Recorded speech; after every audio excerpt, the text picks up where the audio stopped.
Welcome to this week's episode of Threat Assessment. This week we'll be focusing on the Astero. Remember to drop your recommendations for future ships in the comments below, and also share your opinions on this ship for others to see. The Astero is a ship that is highly specialized in the role of hunter-killer, engages when it feels it's ready, and vanishing when it needs to. Before going any further in our talk about the Astero, it should be noted that before undocking this ship, you must be able to fit a Covert Ops cloak.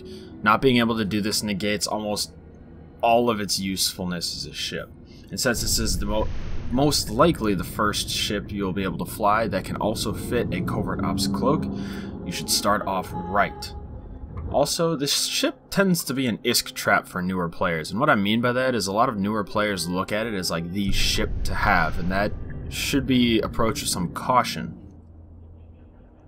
If you have the money for it, think twice before getting it, because if you haven't flown a ship like this, you may feel like you are invincible, but you are not, and you will lose this ship. Remember the rule that when you undock it, you must treat it like you have already lost it.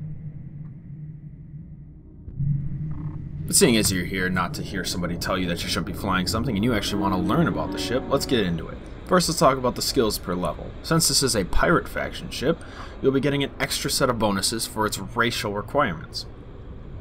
The Gallente racial per level skill bonus is 20% to drone hit points, making your drones pretty hard to kill when facing other ships of the same size.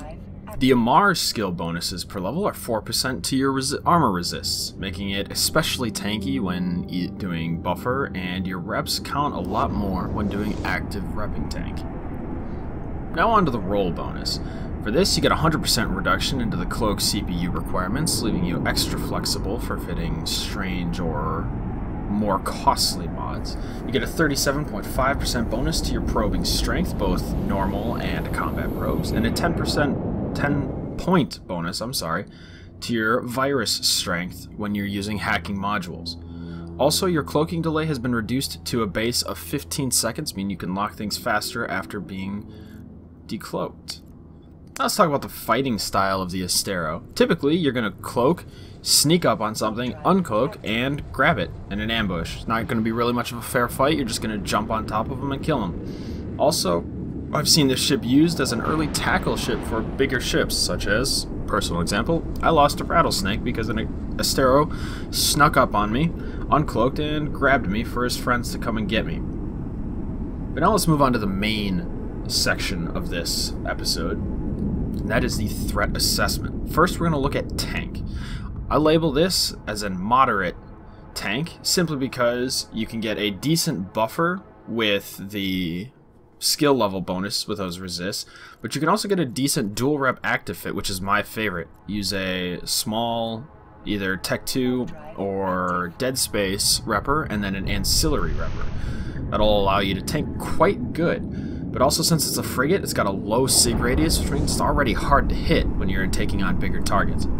Another thing I've seen people use is a speed tank. You put on a micro warp drive, you sit out at 25 kilometers, and you just kite the crap out of them because you let your drones do all the work. Okay, real quick break here because I want to explain this, because I'm not going to be able to explain this using just text on the screen here.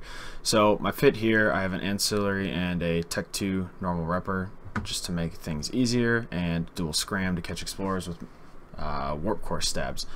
The rigs, not really sure what to do with them. That's why I took 2 of them off, because I don't want to advise anything there, but that's a nanobot accelerator. I'm thinking about switching that over to an auxiliary nano pump though. But I would say the most important part of your tank is that cloaking device. You can just, if you see something that's going wrong, try and burn out, warp off and cloak up and just stay safe, or don't even engage. You can sit there invisible for as long as you want. You don't need to uncloak just to show them some mercy, I guess you could look at it. Alright, now let's talk about the maneuverability. I give it a high, and I know people are going to be like, well, yeah, it's a frigate. Duh, it's high. And yes, you're right. Yeah, you're right. It gets a high mainly because it's a frigate and can move around pretty quick, but also because I've seen people put a internal nano fiber structure, whatever the thing is. It's a nano something. There's a lot of nanos in this game. But put that in, throw micro warp drive on, and kite out, and it moves pretty fast and is pretty agile. Even when you throw inertial stabilizers, it can be pretty nimble, pretty hard to hit. So that's kind of why I say it's high, even though, like, even compared to other frigates, it can be fit very kitey. The only problem is that if you go for a buffer tank, it's going to be hard because those armor rigs and those plates really slow you down when you're a frigate. They can really hurt a lot. Alright, now let's talk about offense. It gets a low here, mainly because there's no innate bonus to drones. Most drone boats get like a bonus to drone damage, but the Astero doesn't. It just gets a bonus to drone hit points.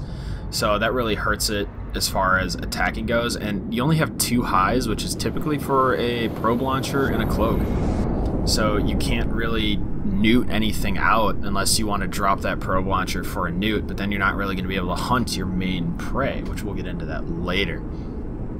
Alright, let's talk about the flexibility. Hit on it a little bit in the offense section, but I'd give the flexibility of this pretty high, mainly because you can fit a brawling fit, you can go kite, you can change up your tank how you want to do that. It's very flexible in that regard.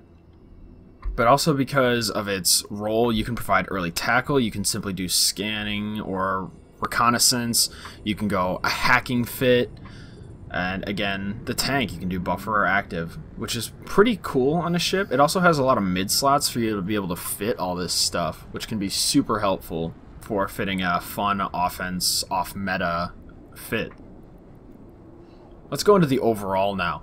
Overall, I give it a moderate threat, mainly because of its flexibility and its ability to get reconnaissance or jump on you when you're not prepared.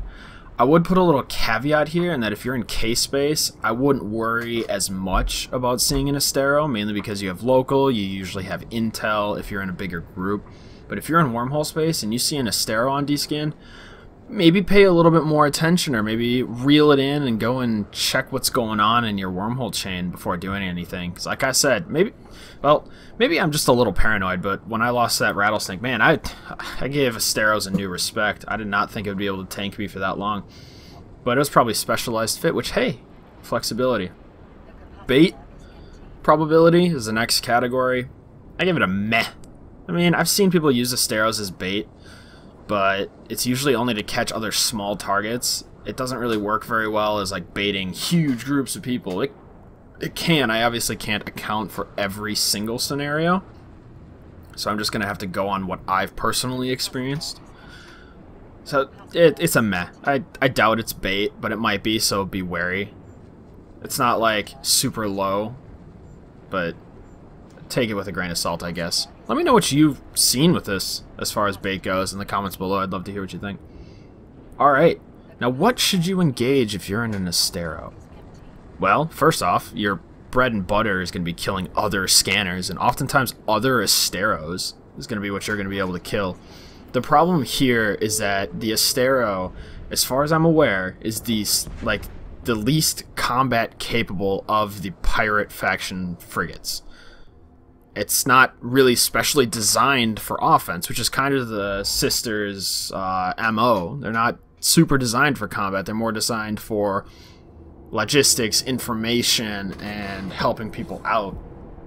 But another thing that you could engage is if you see 1 or 2 bombers hanging around, if they've been camping a system, sure, bait them into attacking you. You can take out a bomber before it can take you out almost every single time. And even if there's 2 bombers, you're probably going to get them both. Bombers are not going to have an easy time hitting you, so that could be fun. But alright, disengage. Really, anything other than I just listed, I would not consider engaging unless you have a fleet behind you that you're playing tackle for.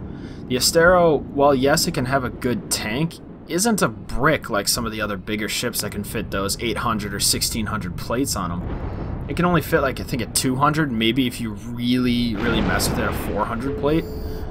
So I'd be careful when you're doing that, and again, because it's one of the weakest pirate faction frigates, and even some of the other Tech 1 frigates it's weaker than, it can't really outperform for the most part.